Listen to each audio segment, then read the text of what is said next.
Okay, good morning, everyone. This is our first session in financial modeling. So we begin with the fundamentals, we begin with the basics. So I'd like to know first, just by chatting, who among you have made use of the PV function, FV function, NPV function, rate function, etc. in Excel? May I know, please? If you have used the PV function, FV, NPV, IRR,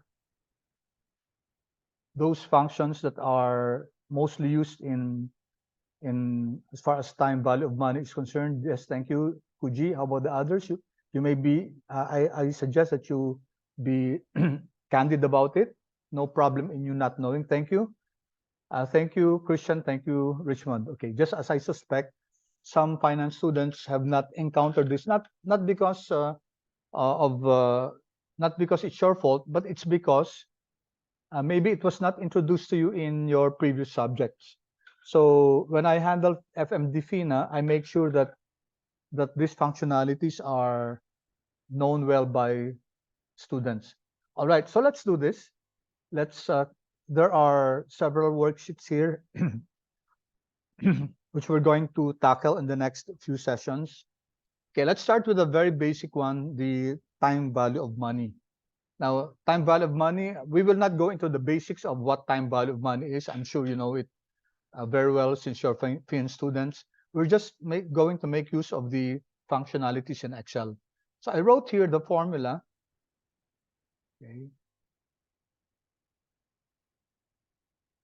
I wrote here the formula to get the future value. To get the future value, we multiply the present value by a certain factor. It's a 1 plus r raised to the t. We're not going to go into the simple interest because ano na tayo kagig compounding tayo, no? Compound interest. So this factor this is called your compound factor. It's a 1 plus r raised to the t. Where t refers to the number of periods.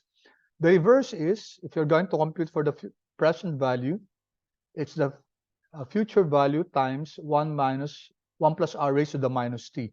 Or this is just the same as the future value divided by 1 plus r raised to the t. Okay, so this is called your discount factor. Okay, let's have a some quick examples now, because remember, this is not a topic, this is not a subject on fundamentals of finance. This is a topic on using technology to enhance the modeling in finance is concerned, as far as modeling of finance is concerned. So as I said, initially we're going to focus on Excel as the main tool, and then we're going to migrate to Python. Okay, so if we just use the formula, okay, let me increase the size of this. We can use this formula. You're given the present value. You're given the period 20 years, and then the rate is at 12%. Then we're asked for the future value. Okay, we can start first with the formula. The formula is equal to, okay, so okay, can you compute for the future value making use of this formula? PV times 1 plus RT, R raised to the T, and then kindly chat, please, your final answer. Kindly chat in the chat box, just copy.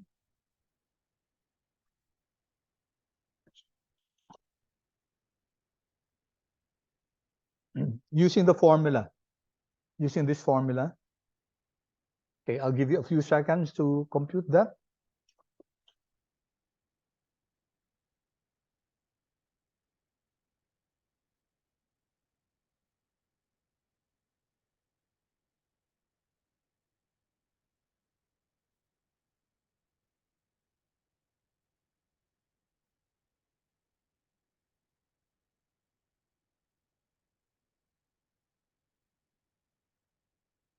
Okay, thank you, Christian. Thank you, Fuji.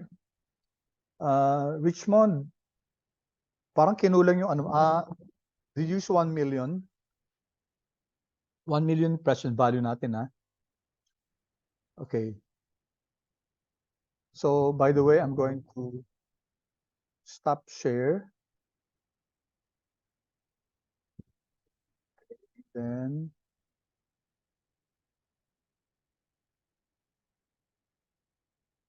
share screen.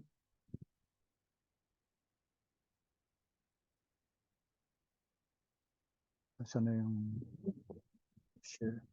I'm going to allow you to share your screen so that if I'll request you to share your screen, then okay. So okay, that's correct. Okay, so I hope what you did was to link. So the formula is present value. You have the present value. It's this one. Okay, multiply that by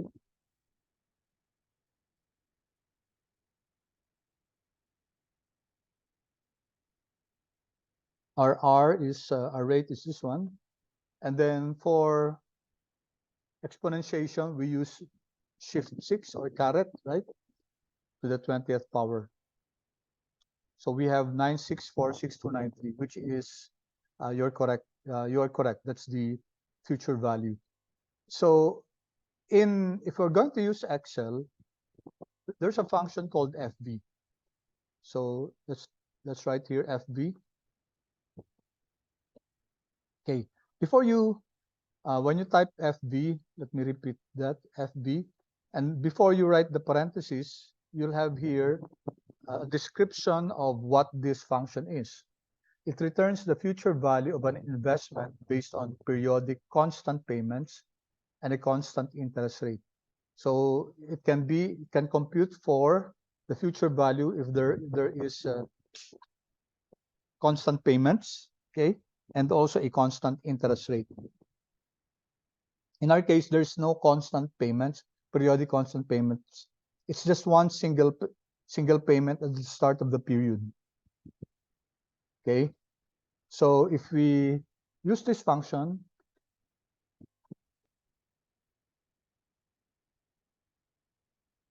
we are asked for the rate. The rate is 12%, comma.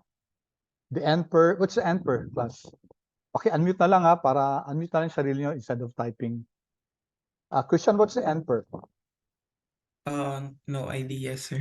Okay, N per refers to the number of periods, no? N per, no? So N per, so what do you think now, Christian, is the N per? 20, sir. Yeah, correct. Thank you. That's correct. 20, no? Kasi number of periods ng compounding, comma, and then PMT, ito na yung constant periodic payments. In other words, annuity. So since we're not dealing with an annuity, wait, I should have written first the timeline. No? So ang timeline natin dito is actually this one. So we have this. Tapos at the start, at time 0, you have 1 million, right? Andito yung cash flow natin, 1 million. Tinatanong sa atin, at year 20, how much will be the future value? So this is how your timeline looks like. There is no constant, okay? There's no constant periodic payments, okay? So ang sabi kasi ni Excel, we can compute for the future value, okay, kung meron din tayong constant periodic payments. Kunyari 20 to. 20 every year for the next 20 years. So pwede din natin makompute yung future value niyan. Okay, but in this case, sorry. In this case, we don't have this, no? So isa lang naman yung natin, yung cash flow natin at the start. This is called your PMT. This is your annuity. Okay, so going back here is equal to FV. Our rate is 12%, comma. N per is 20, comma. PMT, wala naman tayong annuity, no? Ito yung annuity, yung constant periodic payments. So either you type 0, okay, and then comma, or you can just ignore 0, just type comma. So Excel will read the value between the two commas as 0 kasi wala naman tayong linagay. Okay? And then PV, okay, what's your PV? This one. Okay, so 1 rate, million po, sir. sorry, yes, tama. Rate, then N per, and then no PMT, and then PV is 1 million. Okay. I'm wondering why this is, yung type, why is it in brackets? Kasi sa pag nakita ka ng brackets class, that means that optional yan. Now, since we don't have any PMT, I'm wondering why PV is, it denotes that this is also optional. No? But since we have PV, we have to put 1 million. This is your PV now. And then for the type refers to the type of annuity. So we're not dealing with an annuity here. So if I type comma, you'll have the option here, end of the period or beginning of the period. So that speaks of the type of annuity. But since we don't have any annuity actually, just ignore that. So this will now be the function for the future value. So it's equal to, this is your rate. Okay, our rate is 12%. N per is a number of periods, that's 20. And then PMT, that's your constant periodic payments. Wala naman tayong constant periodic payments. Single cash flow lang tayo, no? Itong 1 million. Okay, and then this is the PV. Okay, and the type, as I said, refers to the PMT. Since we don't have any annuity here, then we just disregard that. And control enter. I'm getting 9646293.01. Okay, could you kindly unmute yourself and say if you get it? If you got it, class? Yes po, sir. Okay. How about the others? Yes po. Okay. Sino pa hindi nagsalita?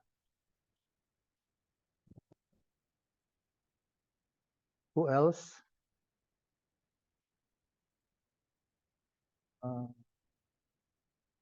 Christian, nakuha ba? Opo. Okay. Richmond, Nakuha po, sir. how about you, Kuji? Did you get it?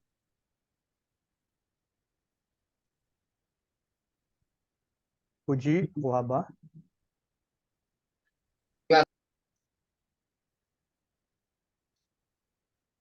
Okay. So, Josh,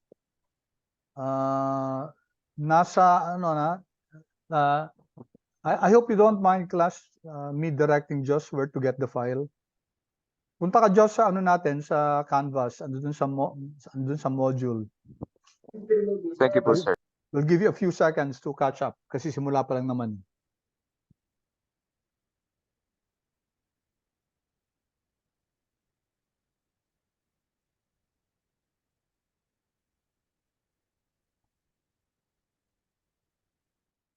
Pause ko muna yung recording. Ha?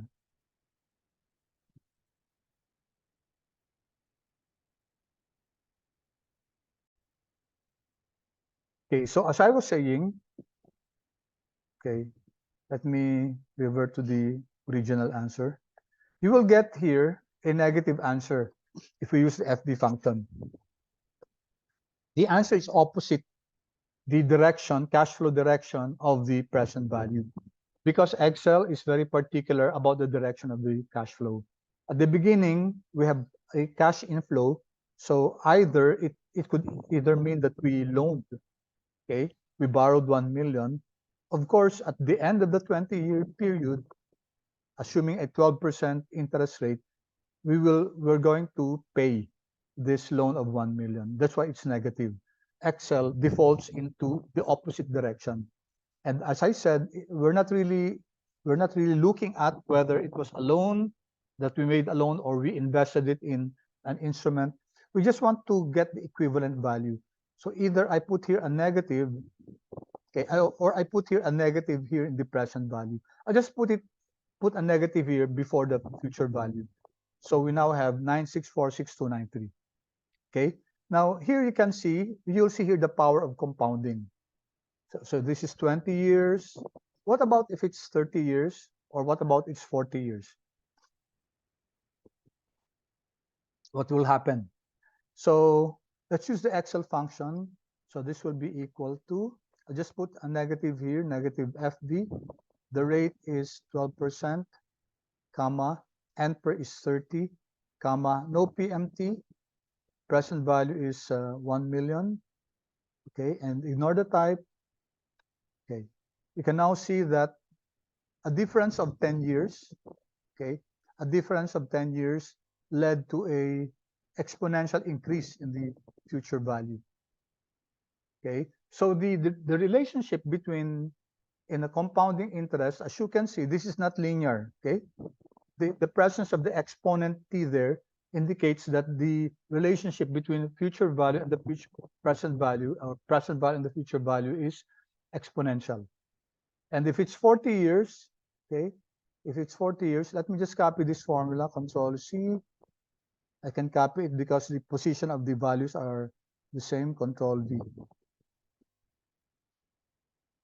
Okay.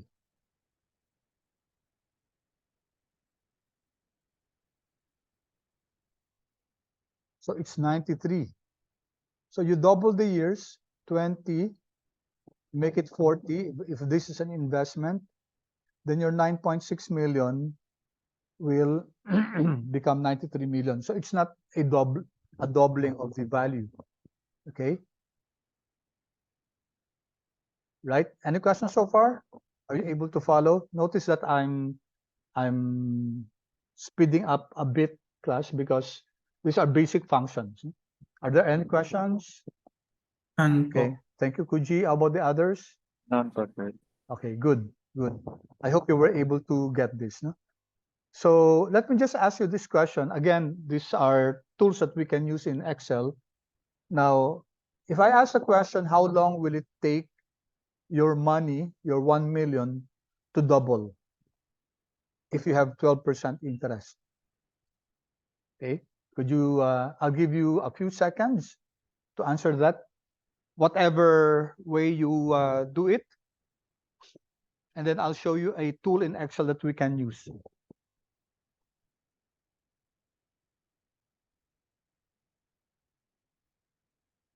There's an approximate for this, the rule of 72. I am not sure if you have heard of the rule of 72.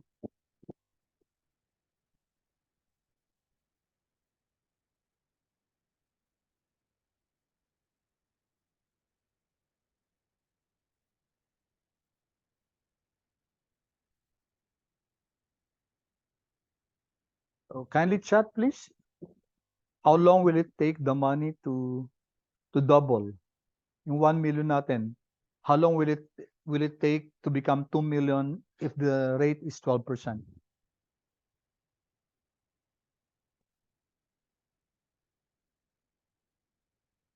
$6.11, Christian, Fuji 26.43. Okay, thank you. How about the others? Josh and Richmond, any guess? No guesses. Search No ko lang guess? po lang. Okay, sige. 10 years naman si Richmond. Okay, I'll first ask Kuji, could you kindly share your screen? I'll stop sharing. How did you get 26.43? Ay sir, hindi po sa Excel ko ginamit, sa scientific calculator po. Okay, okay, sige, sige. How did you use the scientific calculator? Anong ginawa mo? What process did you do? So, bale po sir, ginamit ko pa yung solve function ng scientific calculator sir. Bale nagsulat po ako ng parang algebra na equation. Okay, So, bale yung equation ko is 2 million equals 1 million okay. times 1 plus 12%, Percent. 12% to the power of x. Oo, Tapos sinol tama. function ko yun. Oh, pero I'm surprised bakit kaya anong calculator ang gamit mo? Ay yung po, Casio FX 991ES Plus. Okay. Pero bakit kaya Bakit kaya kasi tama yung ginawa mo. It's a function actually, di ba? Kasi wait. Kuji is right. Okay. Dali Let me hindi pala ako naka-share ng screen, Sige, share ulit ako ng screen, ha? Where is that?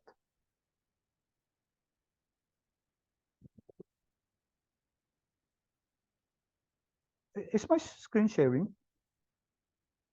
Class? sir. No? Saan ba Hindi share? po. Saan share screen ko? Sandali, ha? Ito. Share screen. Okay. Kuji made the right process, no? Kasi ito yung formula natin, di ba? Future value is equal to present value times 1 plus r raised to the t. So he was using a calculator, and by the way, class, Excel is a very, very huge calculator. Kuji, kaya nagulat naman ako bakit nag-calculator ka pa. Excel is such a very, very big calculator. Sir, yun pa yung nakasanayan ko po. Pero dito hindi tayo calculator, ha? Dito Excel Sige tayo. po. Yes, Okay. sir. So tama naman yung process ni Kuji, no? Yun nga lang ito, wait, ha. So let me just illustrate that kasi that's a very good way to answer them. So let me do this. So what Puji did, I'm going to use Excel now for that.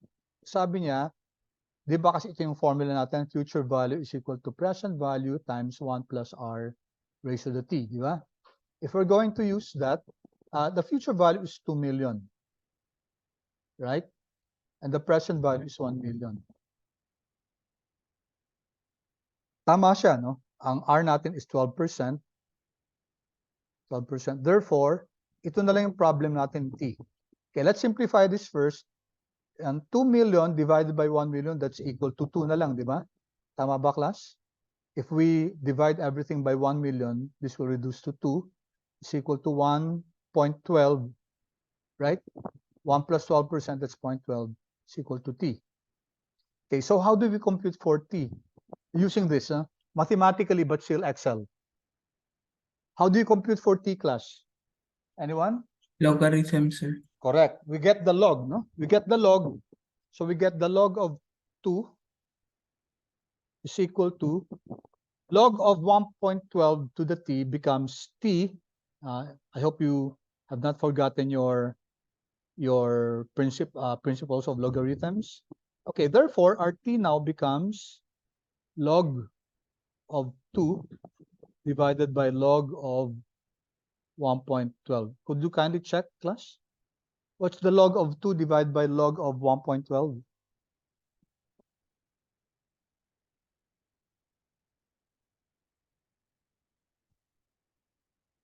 What are you getting? 6.12, sir. Around that. 6.12. Okay.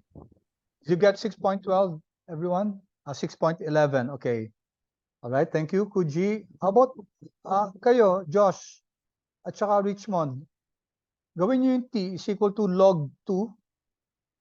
Ganito lang, is equal to log. Ayan, no? Log of 2 divided by log of 1.12. Yan. So Richmond, Joshua, what value are you getting, please? 6.12, sir. 6.12. Ikaw, Josh? 6.11. 6.11 something. Okay. Now I'd like to request si Christian, how did you get, stop share muna ako, no? I'd like to see how you arrived at your answer kanina 6.43. Stop share ako. Okay, could you kindly share your screen, Christian? Could you kindly show us how you got 6.43 kasi answer mo kanina, no? I'm curious how you got it. So saan siya?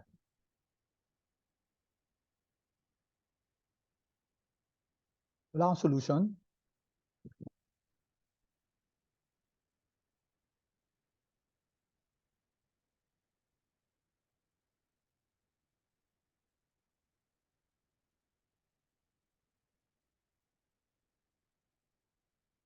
Or in internet mo ba?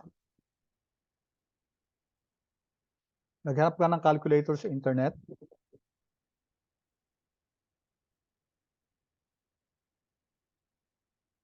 Christian? Hello? Sorry, sir. Naka-mute Ha? pala po. Oh, nakamute ka. Oo. How Ano did you po, get? sir? 2 million is equal to 1 million times 1 plus R raised to 10 po. Ganun din. Opo. Tapos paano mo kinompute yung T? Ano po, shift solve lang po. Api, shift solve? Ano shift solve? Yung sa scientific calculator po. Nag-calculator ka rin pa katulad Opo. ni okay, sige. Oh, pareho pala kayo nag-calculator ni Kuji. Okay. Okay naman yung process, no? Hindi ko lang alam kay Kuji kung bakit ganun yung lumalabas na sige, share screen na ulit ako ha. Sige Okay. po. So both of you use calculators. But mathematically class, algebraically, ito 'yon, di ba? Tama yung sinabi ni Kuji kanina, the equation is this one. Sinabi din ni Christian. And then if we solve this, we'll just get log of 2 divided by log of 1.12. Okay? Or generally, okay, ilagay lang natin sa sa algebraic expression, if your future value is equal to present value times 1 plus r raised to the t, okay? So the equation is FV over PV, right? Tama? Tapos, FV over PV is equal to 1 plus R raised to the T. And then we get the log of this. I-log natin siya is equal to T. And then ito divided by log din. Log of 1 plus R. Okay, so this is the equation for that. Okay, but there are other ways also to do that. Okay, let's make use of the what if tool. Okay, so how do you make use of this what if tool? So we go here to data. I'm not sure if you have used this before. Kaya nga class yung subject natin, although yung topics medyo basic financial management, pero yung method by which we will do this is more geared towards technology, kaya nga financial modeling. Okay, I hope you get the point, class. Kasi baka sabihin nyo, bakit ang lesson natin time value of money na naman? Okay, yes, it's time value of money, but we're using now the functionalities of Excel. Okay, so that's the main difference here. Okay, so you go to data, and then in the forecast section, if you see here, there is what if analysis. Okay, who among you, paki-chat please or unmute yourself, who among you have used the goal seek function? Not yet po. Not yet. Okay, how about the others? Not yet din, sir. Not yet din, No, not sir. yet. Not yet. yet po. Okay, good. Ibig sabihin, something to learn, no? Sa finance kasi importante itong sensitivity analysis na to, itong what if analysis. So let's click this. So nasa data tayo, under forecast, you have, by the way, who among you are using Mac? May gumagamit ba ng Mac? Or who among you are using Windows? Paki-chat naman please. Windows. Windows, sir. Windows. Walang Mac, Yun no? rin, sir, Windows po, Okay, sir. good. At least wala tayong adjustment. Kasi pag Mac, medyo iba yung interface. Alright, so data. 365 ba gamit yung lahat, class? Excel 365? Yes po, sir. Opo. Okay, Yes po. good. Alright, what if analysis and then goal seek. Alright, so this goal seek will give us this dialog box, no? We have three cells here. Set cell to what value by changing what cell. Okay, you notice that ito, yung first at saka yung last, may arrow. Okay, sometimes it can be sa inyong arrow ba o spreadsheet? Parang binago na. Dati spreadsheet icon to eh. How about in your case? Is it a spreadsheet icon or an arrow icon? Arrow. Arrow po, sir. Arrow, okay. So, ibig sabihin binago na ng 365. Okay, it means that you have to link this to your worksheet. Ito, na walang arrow, it means you have to write the value. So, hindi mo siya pwedeng i-link. Okay, so let's Set cell, ano ba as set cell natin? Okay, yung set cell, you have to, okay, sandali kailangan, okay, may kulang pa tayo, no? Okay, iset muna natin yung formula natin. Okay, so dito, sulat natin is equal to FV, right? FV, rate natin is ito, no? Ito yung pinapahanap natin. Sorry, not the rate, but the number of years to, no? Number of periods. This is the blank number of periods to. Okay, this is our N per. And we want to solve that, right? Ayan ang unknown natin. Una pala, sorry, ang first is rate, there, comma, N per is what we're solving, and it's empty right now. Okay, but of course you can put just a value there, comma. PMT, ignore, because this is not an annuity. PV is 1 million, okay? And then same thing, I'd like to put a negative here so that my future value will also be positive. And then control enter. And notice that the value is still 1 million. Why? Kasi yung formula natin, kapag t is 0, right? If t is 0, then this one will reduce to 1 because any expression raised to the 0th power will just be 1. So your FV will be equal to your PV. Okay, that's why we're getting 1. If I make this 1 year, okay, then you notice now it changes. If I make it 2 years, it changes. Then you can try, do iteration and try to find ano ba yung N per. Okay, let me put this here. This is your N per, right? What is the N per so that this value will be 2 million? Is it 3?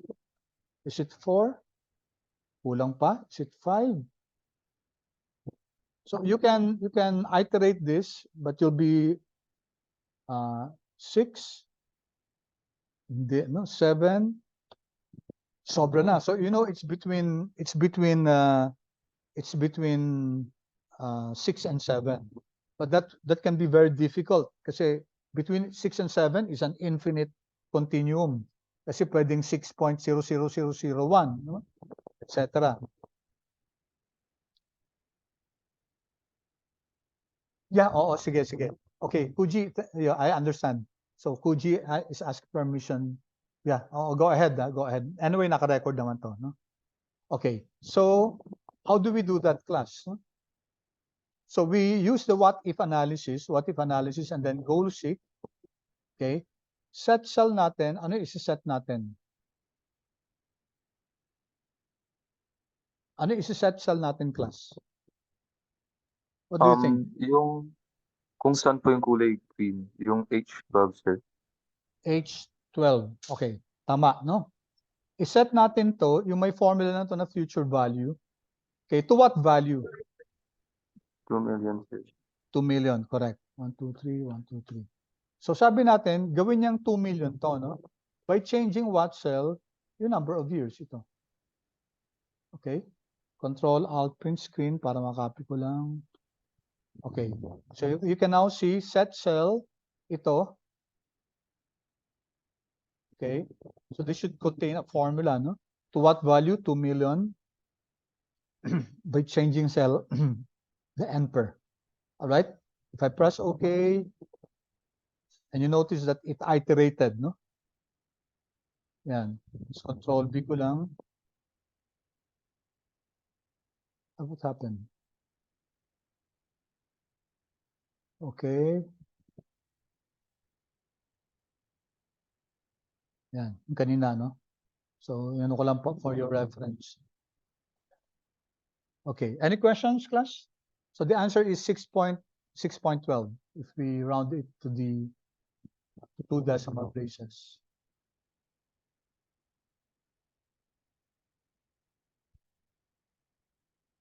$6.12. Okay, clear yan, class? Here po. Okay, were you able to follow? Paki-chat naman, please. Josh, Christian. Okay, thank you. All right. Okay, now there's a shortcut, no? I don't know if you have heard of the shortcut. My shortcut, may round, parang ano lang, approximate, to determine ilang years muna bago doble yung pera given certain percentage. Okay, ano yung shortcut? The rule of 72, have you heard of that? Yung rule of 72, you just use 72 and divide it by the rate. Remove nyo yung, ano, yung percent. No? 72 divided by 12, it gives us, oops, exact answer dito, no? And anyway, it's just an approximate. It's quite, if you just want a quick answer, no, around how many years will the money double? Okay, so it's 72. But the exact answer is about 6.12 years. Okay, clear, class? Clear po. Yes, Clear po. Okay, so now let's create a sensitivity table. Dito na lang sa insert ko kanina. Let's create a sensitivity table. Let's compute for the future value. Okay. Copy ko lang yung ano, copy natin yung given dito. Copy natin tong, anyway.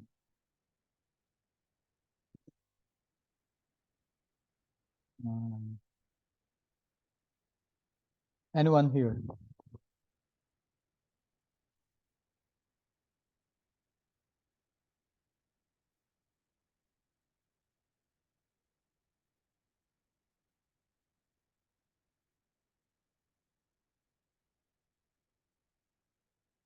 Ito yung PV natin, di ba? PV. Ito yung N per. Ito yung rate. Ito yung FD.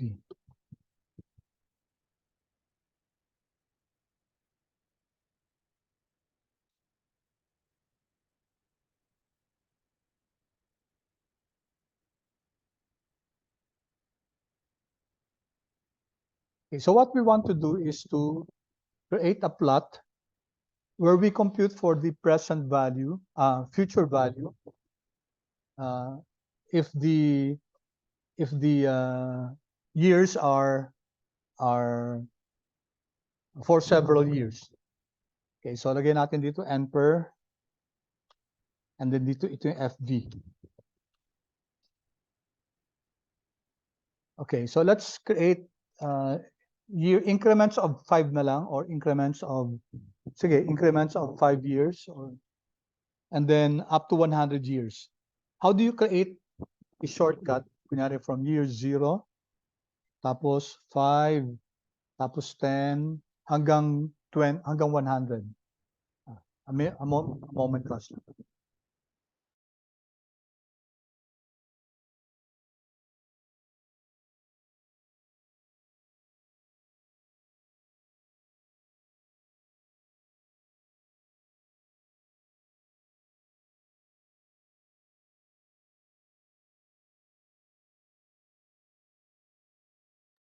May construction kasing ginagawa sa labas. Okay, so anong suggestion nyo, class? Let's create, gawin natin, ano, sige, 2, 4, 6. How will you generate a series of numbers from 0 to 100 by increments of 2? How do you do that?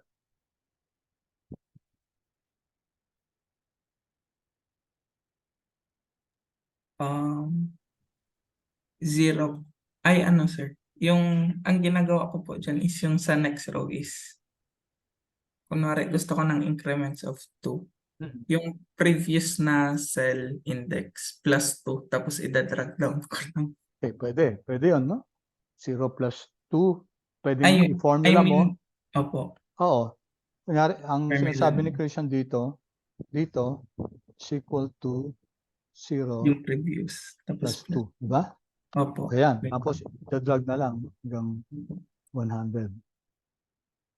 Okay, sumobra. Yan, pwede yan. Now, that's okay if you have a relatively short, ba't ba ako nasa? Why am I beginning here? Move ko lang sa taas, class. Bakit dito ako sa 12 ng simula? Let me start at line 1.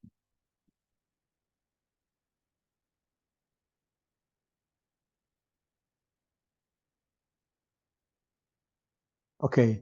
So okay lang yan kung short lang yung relatively short yung data natin. If it's kunyari 1,000 na or 1 million for that matter, ini-exaggerate ko lang. So that can be quite difficult kasi mahaba yung ano. Array formula. How's an array formula, Josh? Sir, parang I think array formula is magsiset ka ng isang formula tapos parang mag-a-apply po siya sa specific cell. Did you do that sa ginawa mo? Previously nagawa ko po siya. Ngayon, Pero- ginawa mo ba? Ay, sa ngayon igagawin ko pa lang po. Pero mag-array formula pa. So medyo matagal 'yon, no? Kung mag-array formula ka pa. Unless simple lang ba yung array formula mo? Sige lang po. Try ko lang pong Sige.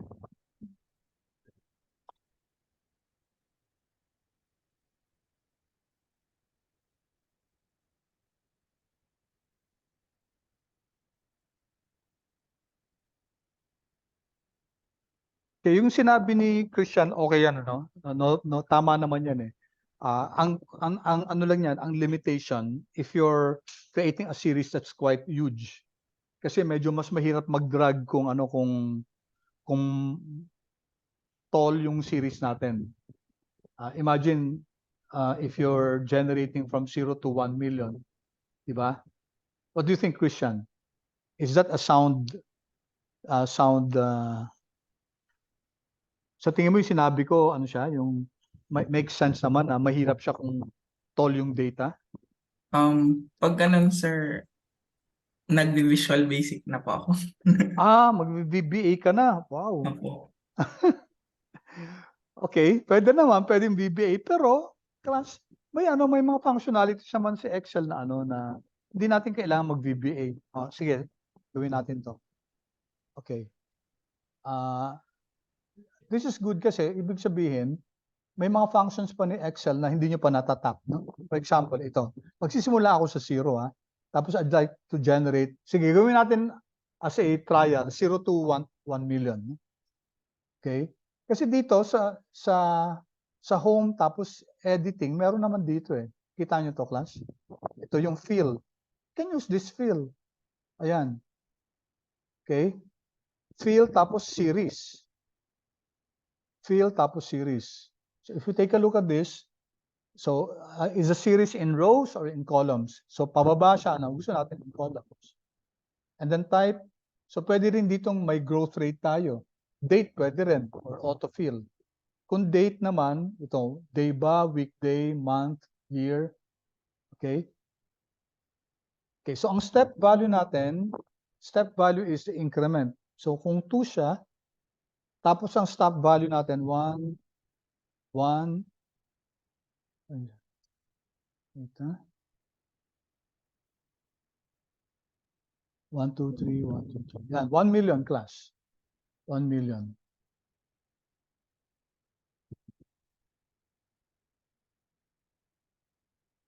Okay? So, okay. Ayan. Hanggang 1 million na yan. So, hindi natin kailangan ng VBA or even an array formula. Just make use of the functionalities of Excel.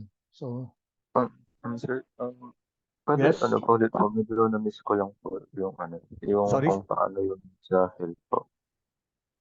Okay. So, kailangan magsimula ka dun sa beginning number, 0. And then, we go here to, nasa home, andun sa home yung editing. Tapos you can see here, itong fill. Click mo to.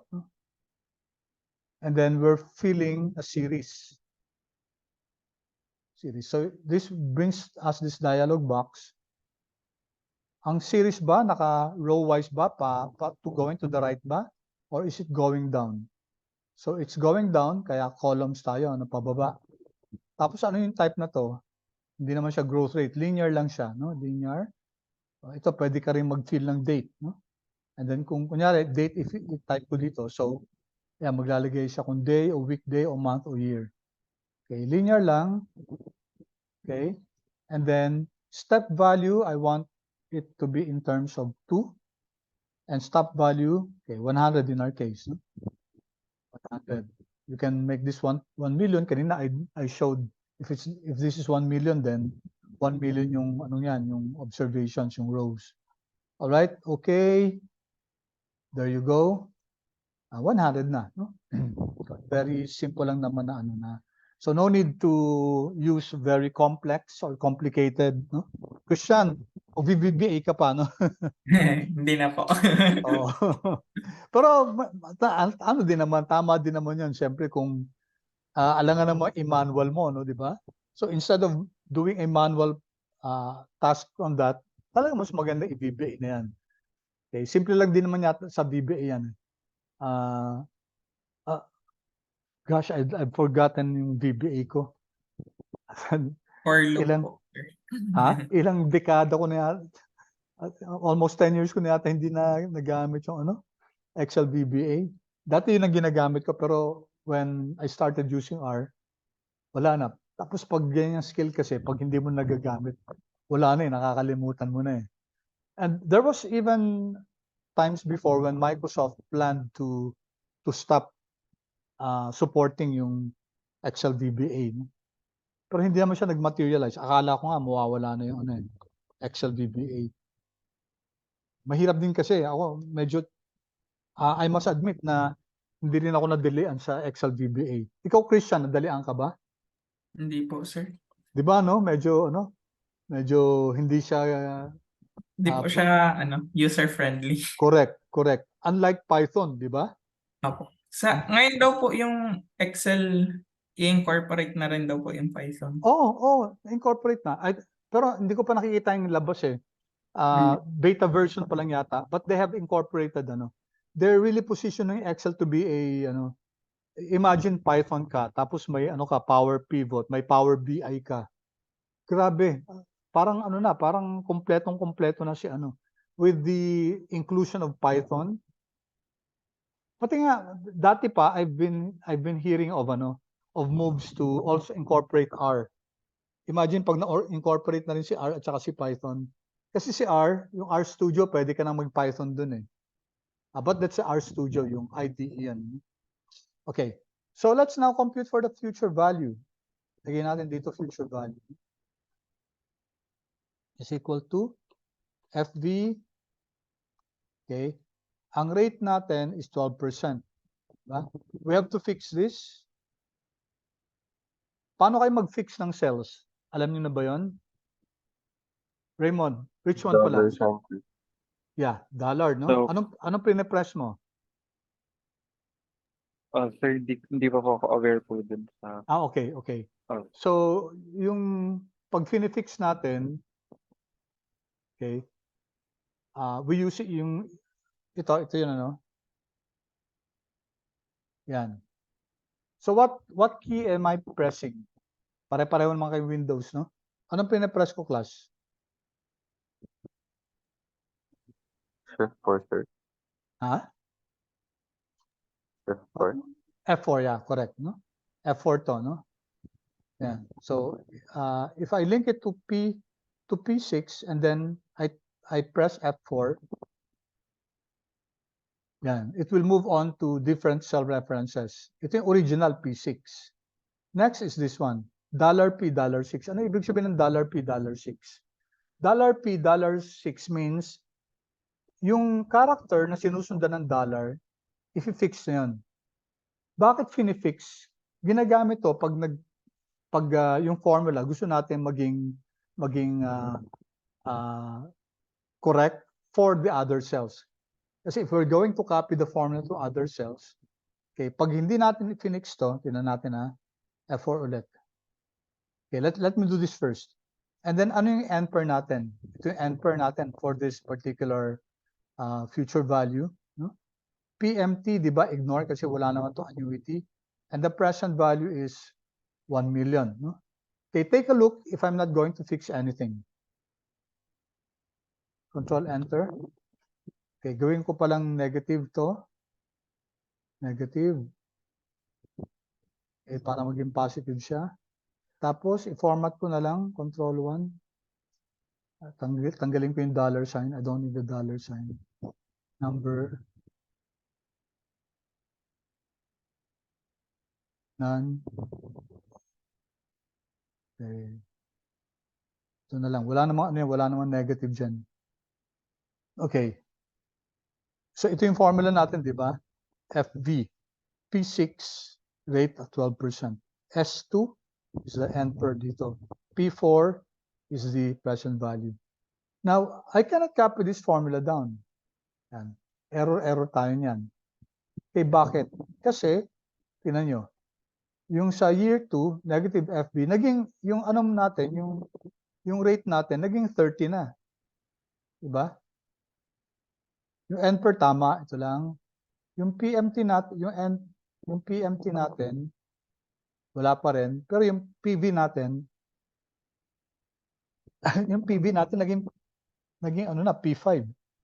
Ito na yung present value natin. So, mali na yung formula. Okay? Pero alangan naman, isa-isa natin yung formula dito. So, we have one formula, we want to copy it down. So, how do we copy it down, class? We have to determine kung ano ba yung mga values na dapat naka-fix. Okay, let's start. Let me restart. So, PV, FV, ano? Ano yung rate natin? Ang rate natin is 12%. Now, if I copy this down, yung 12% na yan, dapat hindi gagalaw yan. Dapat andyan lang yung 12%. Okay? So, I'm going to copy it down. Ibig sabihin, yung column T ko, hindi naman nagbabago, di ba? Okay, so I just want to fix the row 6. So, how am I going to do that? F4, F4, yan. $P6. Now, bakit hindi $P6? Pwede din naman yung $P6, no? Kaso, hindi mo naman kailangan i-fix yung ano. You don't need to fix P. Kasi hindi din naman magbabago yung pag-copy natin eh. Yung pag-copy natin ng formula pababa, it will stay at column T. Ibig sabihin, hindi na magbabago yung column. Ibig sabihin, there's no need to fix the column. Dito sa ano natin, dito sa P6 natin. Okay, comma. N per natin is this one. Okay, comma. PMT ignore, comma. Present value is 1 million. Again, pag kinopy natin pababa to, bababa si 1 million, magiging 30 na lang, just like what happened a while ago. So what do? I need that when I copy this formula, hanggang 1 million lang siya, hindi siya aalis talaga. So just like the 12%, I'm going to fix, so F4, I'm going to fix row 4. So that when I copy down, okay, hindi magbabago yung row position niya. Okay, and why is there no need to fix the column position? Well, ang modeling kasi sa Excel, kung pwedeng wag ka maggamit ng dollar, wag ka gagamit ng dollar. Okay, that's what we call parsimonious modeling. So, bakit mo ida-dollar to? Ida-dollar yung P. Eh, pag kinapin mo yung formula mo, pababa lang din naman. Ibig sabihin, your column T is not going to change. Therefore, there's no need to fix the column. Okay, so I hope it's clear. All right, I'll give you a few seconds to write your formula. And then please chat if clear so far or medyo may questions.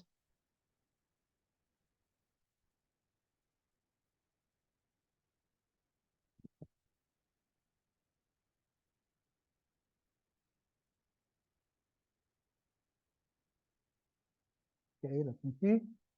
Yung mga chat nyo, comments nyo. Clear, thank you, Richmond. Si Josh na lang at saka Clear si... po. Okay.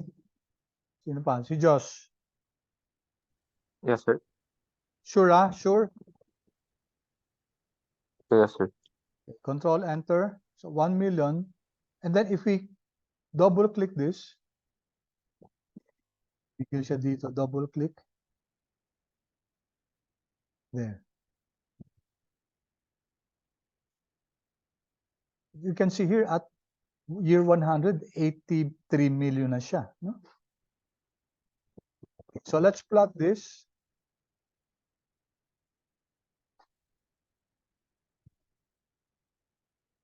Oh, si Richmond din. Okay. Oh, Richmond, sige. Okay lang. Thank you po, Oo. sir. Sige. So anyway, naka-record naman to. Ay, oo nga pala, may 11 o'clock class kayo. Okay, so anyway, so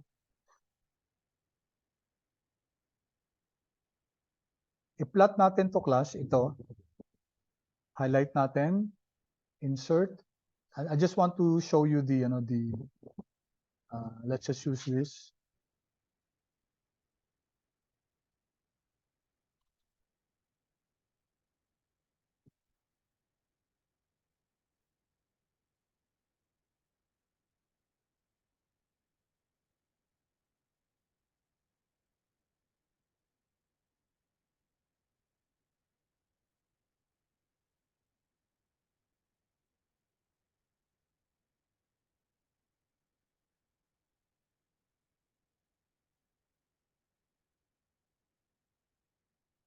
Okay, crude ano lang siya class, no? But I just want to point out, kita nyo yung exponential effect, no? Grabe yung taas ng it was not linear kasi kung linear ganyan lang siya, no? Okay. All right, any questions so far, class? None po. None so far. Sige. Okay. Oh, wait, sir. Sorry? Pwede ko lang po i-ask, why do we have, bakit ka lang po ulit i-negative yung yung future value po? Yung negative. Bakit ka lang po parang bigyan ng negative sign sa future value sa sa formula po natin. Ito. Sa, This one? yeah, Okay. yeah. Ito. Kasi pag hindi natin negative yan, okay, remember ang present value natin positive.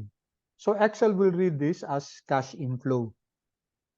Okay, in any transaction, kapag inflow ka sa simula, sa dulo dapat outflow ka. Hindi pa pwedeng inflow ka na sa simula, inflow ka pa sa dulo, walang ganung transaction. No? So Excel is very particular about the direction of the cash flow. So since we placed here the present value as positive, ang future value ang negative to. Yan, kaya negative, no? Pag kinapin natin form pababa, lahat yan negative values.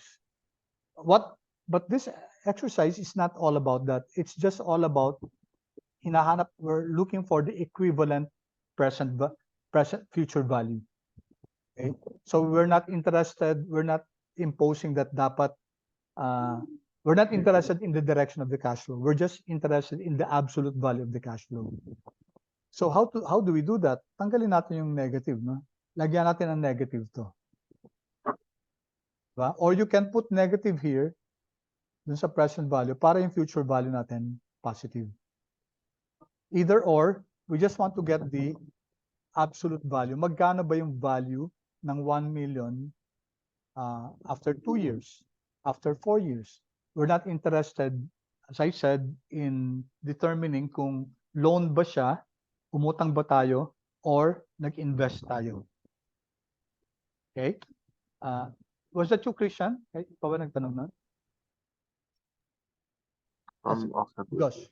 Ikaw ba si Josh? Okay. Yes. All right, sige. Thank you. Okay, so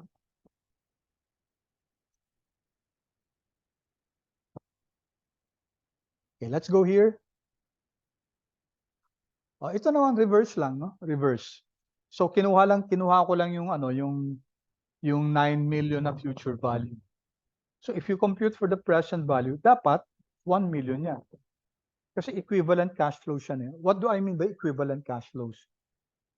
1 million today is the same as 9.646 million in 20 years' time, assuming the rate of interest is 12%. Equivalent value siya.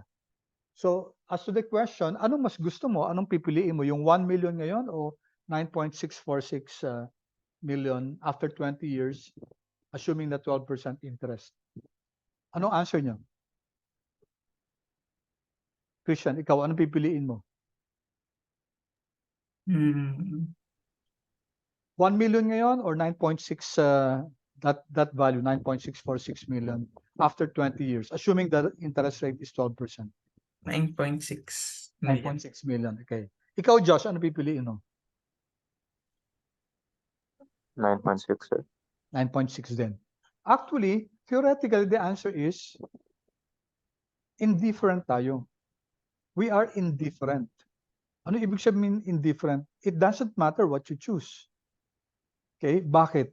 Kasi these are equivalent cash flows. Okay, kasi may assumption tayo dito eh. Ang assumption natin yung rate of interest natin 12%. Constant yan. That's the assumption. Okay? Again, the assumption is hindi magbabago yan, 12% yan. So, assuming that, plus, then it doesn't matter whether you choose 1 million now or 9.6 million in the future after 20 years, if the prevailing rate is 12%. Okay, that's as I said, we will be indifferent to the choices because theoretically these are equivalent cash flows. Okay, I hope that's clear, class. No? So in the same manner, ito, yung 9 million na to, okay, ano yung present value niya? We expect at if this future value was ang term niya 20 years at saka 12%, we would be getting, of course, 1 million din. Kasi alam natin equivalent cash flow lang yan eh. So how to get that is equal to negative. Now we again use the negative PV. Negative kasi yung future value natin positive. If I don't put negative here, ang mangyayari niyan, negative yung magiging answer. Sabi natin, we're only interested in the value itself. Rate natin is 12%, comma, N per is 20, comma, PMT ignore because this is not an annuity, comma, future value is 9.6 million. There, 1 million. Okay, let me just show you the function.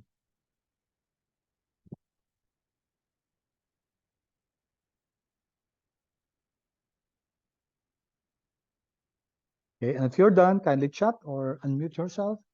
Okay so far? Done po. Pati si Josh pala, may klase din ng 11. Okay naman. Oo. So, siguro ganito na lang, no? Christian, okay lang ba na kasi parang sa bagay, ang sinabi ko naman yata 9 to 11, o mag-i-11 na rin. So, siguro, ganito na lang, magre-record ako. I think meron pa akong record din nito na na yung continuation nito, no? So that next we will have next Thursday, this Thursday magmi-meet din tayo eh, no? Eh kung may mga klase kayo ng 11, let's see if we can meet at 9 o'clock, no? Para at least 9 to 11 tayo or 9 to before 11. Kasi yung iba si Kuji, katulad yung si Kuji, I think si Kuji kasi ngayon yung ang tawag nito, si Kuji face to face siya, no? Okay, so let's just meet on Thursday. Is pause recording ko na muna.